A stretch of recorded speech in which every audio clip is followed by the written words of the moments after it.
Les nains du chaos pour Warhammer Battle ou nains infernaux pour le 9e âge sont une armée peu connue, peu représentée à ce jour. J'ai un ami là qui a investi dans une armée nains du chaos principalement imprimée en 3D ou achetée en figurines alternatives pour le 9e âge. Il avait pour objectif de le jouer à l'interrégion en novembre 2022 et pour cela il a fait appel à notre club là pour qu'on l'aide à peindre. Donc on est trois sur le projet, donc le propriétaire de l'armée et deux membres du club, dont moi-même. Et donc je vais vous présenter la partie dont j'ai à ma charge pour peindre cette armée.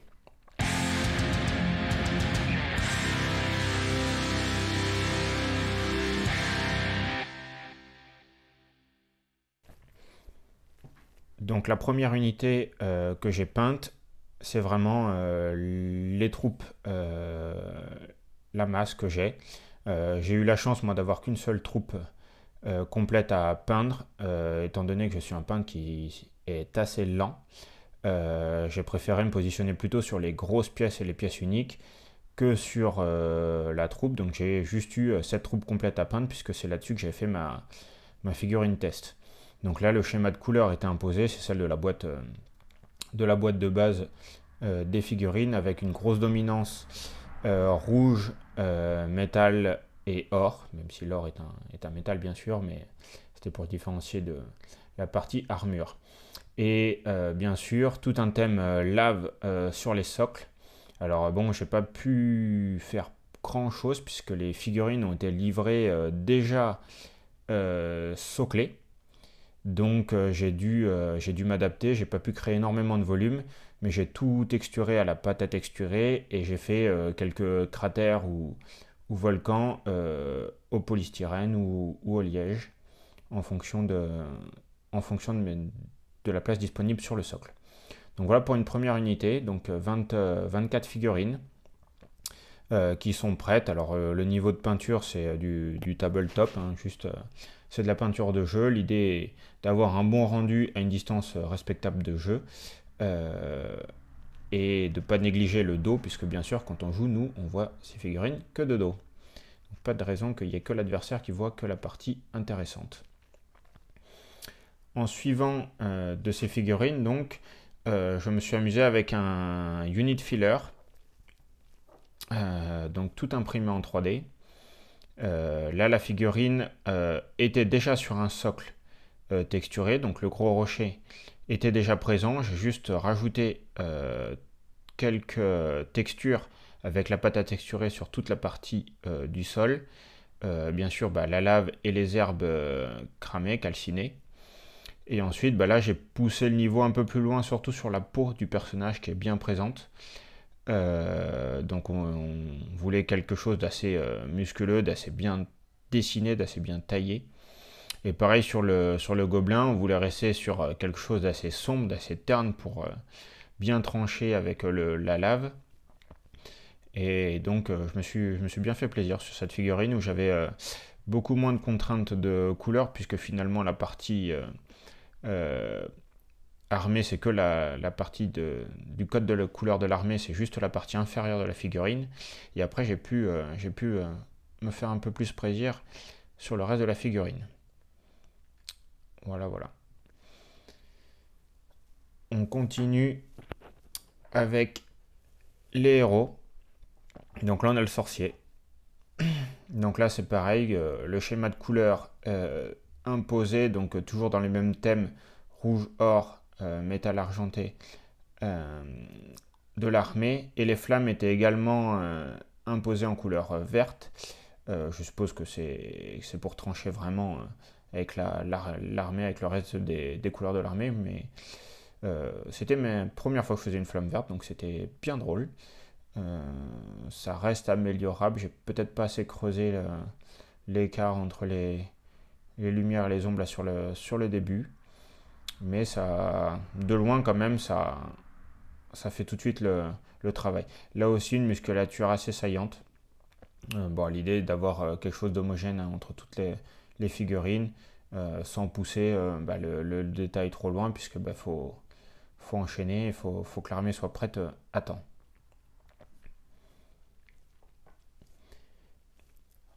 le second héros. Alors celui-ci avec une particularité, c'est qu'il peut être joué avec deux socles. Donc si vous voyez là, il y a deux socles l'un sur l'autre et pour orienter la position des socles, j'ai fait en sorte que la lave coïncide sur les deux socles. Ça permettra de bien les positionner. Donc là pareil, toujours une histoire du même schéma de couleur. J'ai juste fait un dérivé à ce schéma de couleur sur la cape, où j'ai changé de rouge.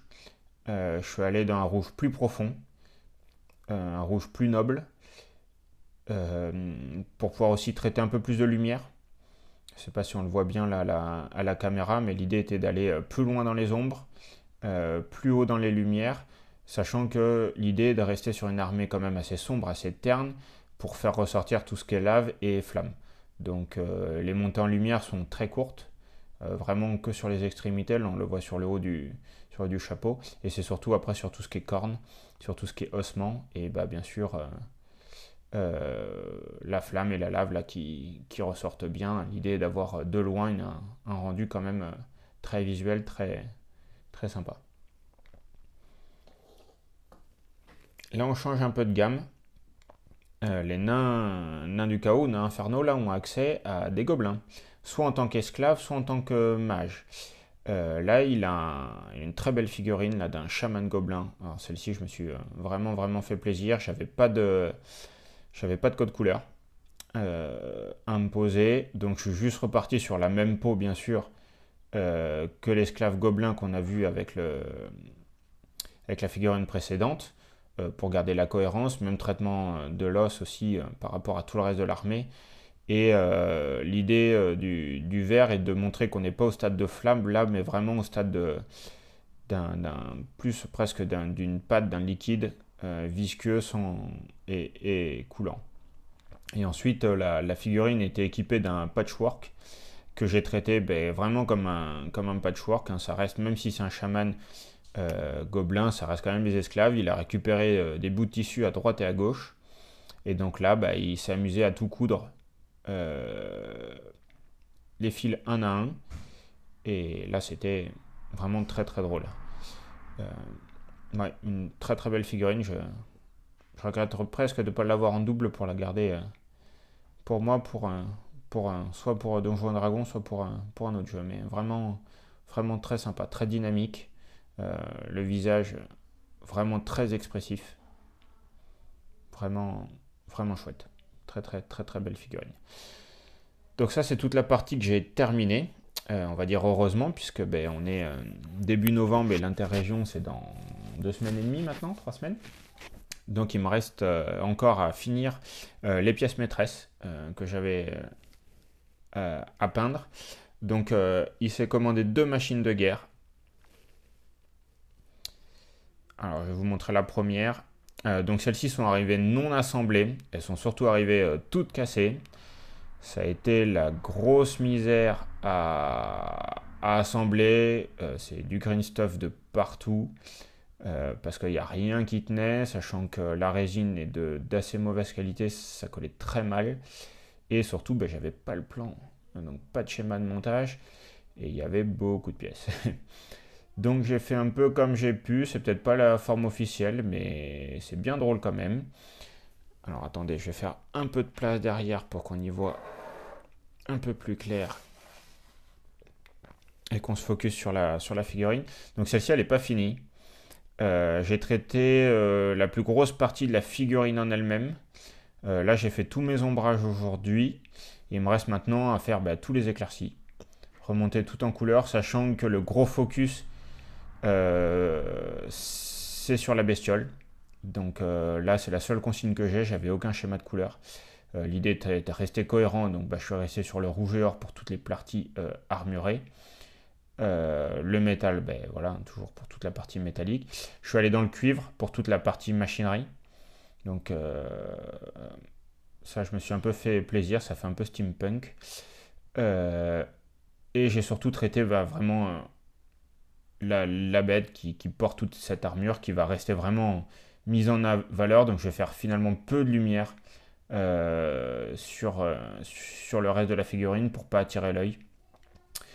Pareil sur le personnage hein, qui est là presque à titre anecdotique, même si il a pas mal d'options. Il a tous ses outils dans sa sacoche, il a sa clé à la main. Euh, voilà. Il a ses petites lunettes où j'ai essayé de faire un reflet. C'était la première fois. C'est pas ma plus grande réussite. Il faudra que je travaille ce point-là. Donc là, qu'est-ce qu'il me reste à faire? Tout le socle que je viens de repasser en noir, que je vais faire en brossage à sec et la lave. Donc la mise en lumière, un peu quand même au niveau de quelques points de figurine quand même, histoire de finir le travail. Et surtout sur les deux crânes là qu'on voit au bout des canons, je pense que je vais sculpter des flammes au green stuff et peindre de la flamme verte.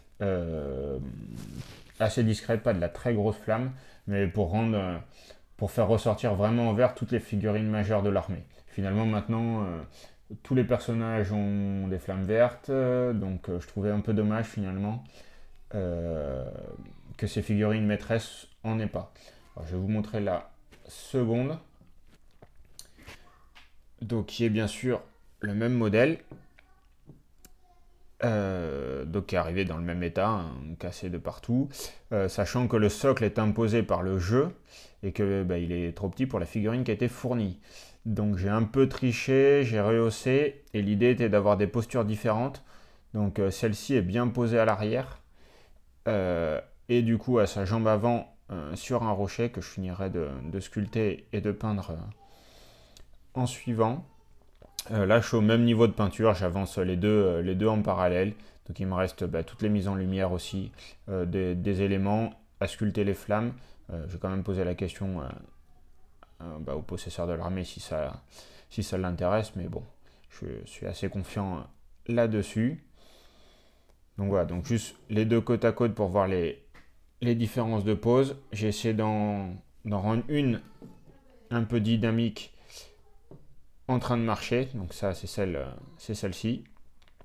Donc avec une jambe levée, il est en mouvement, ça fait un peu plus dynamique, et l'autre vraiment posé, plus en train de tirer. Voilà. Donc là on arrive déjà dans des figurines qui sont assez conséquentes hein, quand on compare à à une figurine juste à côté de taille standard, tout de suite ça en impose, sachant que bon, les nains du chaos sont déjà en fait des figurines assez grosses. Moi qui suis habitué plutôt à peindre du squelette ou du zombie, tout de suite un peu plus volumineux. Mais c'est pas les plus grosses que j'avais à peindre. J'avais également le général de l'armée à peindre. Et le général de l'armée, il est présent sur son taureau, sur son bulle. Alors là, il est loin d'être fini, hein, bien sûr. J'ai juste avancé un peu tout pour voir à peu près les couleurs que ça donnait. Là, j'ai fait tous mes ombrages. J'ai repris euh, toute ma peau. J'ai fait tous mes lavis sur mes parties dorées et sur le personnage. Et voilà, donc il me reste les trois quarts des ailes. Finalement, j'en ai fait qu'une pour voir si j'arrivais à faire un tuto là, que j'avais vu de job miniature. Je vous mettrai le lien de la vidéo là en description. C'est un peintre moi que j'admire vraiment et qui donne plein de tutos. Et de temps en temps, je m'essaye à les reproduire. Alors, je me suis arrêté à l'étape où il dit qu'on peut arrêter là pour du tabletop, hein, bien sûr, parce que bah, l'idée est justement de faire du tabletop. Et j'ai un peu changé les couleurs par rapport à ce que moi j'avais ben, en disponible en peinture. Donc voilà, donc là on va quand même pousser un peu sur le personnage, puisque bah, c'est un général, hein, c'est pas joli rigolo. J'essaie juste de vous montrer, voilà, je me suis juste fait un petit plaisir sur une lame qui sera en obsidienne, ou on va dire en roche de lave, incrustée d'os. Donc celle-ci va bien ressortir, je ferai ressortir bien sûr ses muscles, parce que il en impose aussi, le pépère. Toutes les ailes seront identiques. Euh, et après, il faut aussi que je pose la question, mais moi j'aimerais faire la queue en flamme verte pour avoir ce retour de couleur encore vert sur la partie principale. Et également, au niveau des yeux, faire des yeux verts avec un léger OSL. Alors, c'est pareil, tout ce qui est OSL et tout, moi j'ai pas encore beaucoup pratiqué, mais bon, il va falloir avancer. Et bien sûr, après, ben, vraiment insister aussi sur les cornes qui sont vraiment majeures au niveau de la figurine, sur les cornes, les dents et les sabots pour vraiment faire ressortir la partie os et cuir. Donc voilà pour le premier projet là sur lequel je voulais partager. Je pense que je filmerai quelques étapes d'avancée là de cette armée, sachant que l'idée est qu'elle soit finie là dans 2 semaines. Donc je pense on est pas mal. Ça devrait le faire. Et ensuite j'enchaînerai sur 2 autres projets perso là sur lesquels je vous présenterai. J'en ai même un troisième qui est plus que pas forcément un projet, mais sur lesquels on pourrait échanger. À ce niveau-là, je vous présenterai aussi mon étalier de peinture. Vous pouvez en avoir un aperçu là en fond de vidéo, mais voilà, donc, oh, excusez-moi. Donc voilà, donc je suis assez orienté Army Painter, surtout la gamme Donjons et Dragons. Vous comprendrez pourquoi juste après. Je suis un grand fan de Donjons et Dragons. Voilà, donc il est temps pour moi de vous saluer. Je vous ferai la vidéo de présentation globale de la chaîne en suivant. Là, c'était vraiment un premier essai, un premier one-shot sur le projet que je suis en cours qui me tenait à cœur.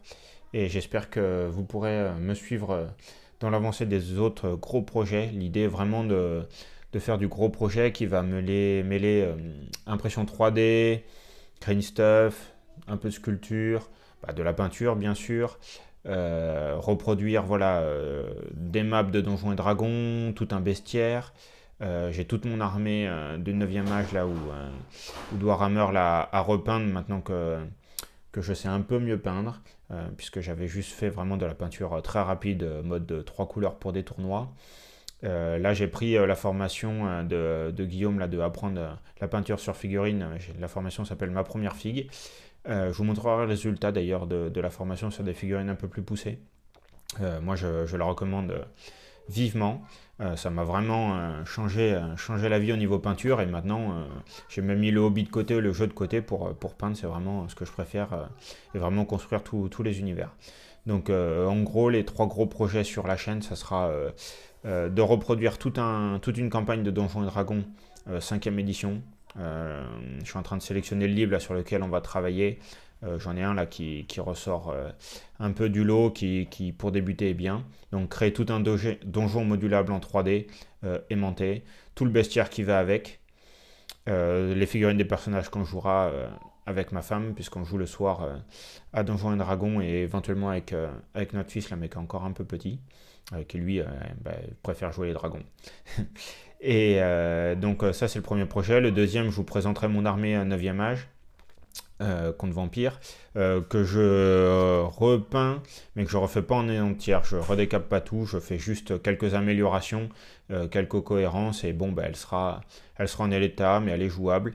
Et je verrai pour plutôt faire j'ai l'armée de ma femme là qu'elle avait commencé il y a quelques années, qu'elle a arrêté en guerre du chaos, où là celle-ci je repartirai peut-être à nu. Je décaperai tout et je repartirai en entier. Et j'ai également un ami qui m'a donné donné, on va dire, son armée elfe noir, elfe des ténèbres. Là, pareil, il n'y a rien de peint, pas une seule figurine, donc je pense que je me ferai plaisir à la peindre. Et enfin, j'ai tout un stock de figurines que j'ai entassé là ces dernières années. L'idée, ce sera aussi de réduire cette pile de figurines à peindre un jour. Quand j'ai commencé à imprimer, bien sûr, je me suis fait plaisir, j'ai imprimé un peu de tout pour apprendre. Je m'étais également abonné à Mortal Realms, que j'ai arrêté au 20e numéro, mais ça fait tout de suite une volumétrie de figurines assez importante. Et pour mon armée contre vampire, j'avais collectionné à gauche, à droite des restes de figurines d'occasion que j'ai jamais pris le temps de peindre jusqu'à présent. Donc on fera varier les listes pour peindre tout ça. Voilà, à la prochaine et bonne peinture à tous.